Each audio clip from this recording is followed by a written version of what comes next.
మహబూబాబాద్ జిల్లా తొర్రూరు దగ్గర ఈ రోజు తెల్లవారుజామున ఘోర ప్రమాదం జరిగింది. కార్ను లారీ ఢీకొన్న ఘటనలో ముగ్గురు వ్యక్తులు అక్కడికక్కడే చనిపోయారు.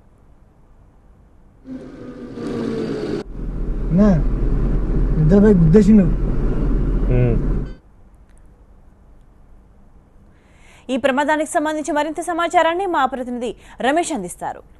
మహబూబాబాద్ జిల్లా తొర్రూరు సమీపంలోని విషాదం చోటు చేసుకుంది. ఖమ్మంలోని కిలారి సంబంధించిన ఒక వివాహ వేడుకల్లోని సప్తపది ఫంక్షన్ హాల్లో వివాహ వేడుకల్లో పాల్గొని తిరిగి వస్తున్న నేపథ్యంలో తొర్రూరు సమీపంలో లారీని ఒక ఆల్టో కార్ ఢీకొంది. అందులో ముగ్గురు అక్కడికక్కడే చనిపోయారు. బలంగా కారును ఢీకొన్న నేపథ్యంలో ఆ ముగ్గురు చనిపోయారు. ముగ్గురు కూడా ఆదిలాబాద్ జిల్లా బెల్లంపల్లి సింగరేణి కార్మికులుగా చెప్తున్నారు. ఇంకా వివరాలు తెలియాల్సింది.